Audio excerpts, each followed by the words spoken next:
قال لها يا هتتجوزيني يا هعمل فيكي زي أختك. أخت نيرة أشرف بتتعرض للتهديد، وأهلها من كتر الرعب قعدوها في البيت. يا ترى إيه الحكاية؟ رعب جديد عاشته أسرة نيرة أشرف في الساعات اللي فاتت، وده بعد تعرض أختها للتهديد بالقتل من واحد مغرم بيها، وكأن السيناريو بيتكرر تاني ونفس اللي حصل لأختها بيتعاد من جديد. الحكاية بدأت برسائل من شاب معجب بيها، قال لها إنه طالب إيديها للجواز وبيحبها حب عبادة.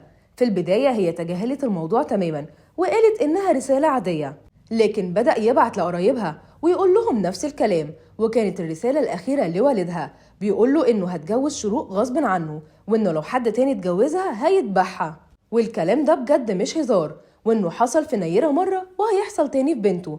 وبعد ما بعت له الرسايل دي بعتها لشروق تاني علشان تخاف وتعمل له حساب وتنفذ كل اللي هو عايزه غصب عنها.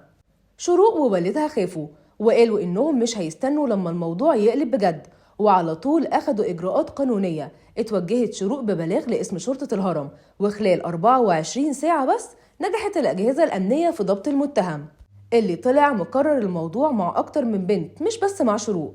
في البداية كان بيقول إنه في كلية هندسة وساكن في المعادي، لكن التحريات أثبتت إنه طالب في معهد ومن سكان حي السيدة زينب.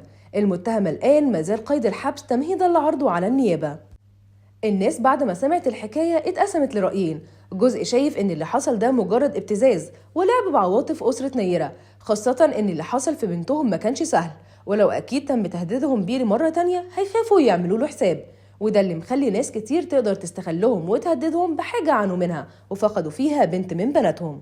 وناس تانية شايفة إن التهديد ده حقيقي 1,000,000%، وإن الفترة الأخيرة الشباب شافوا إن القتل جريمة سهلة بعد ظهور أكتر من نموذج اتبع الطريقة دي.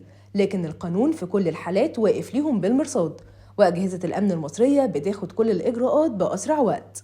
تفتكروا إيه اللي يخلي الشباب يشوفوا التهديد بالقتل جريمة عادية؟ وهل ممكن فعلا الشاب ده ينفذ كلامه وتهديده؟ قولوا لنا رأيكم في الكومنتات.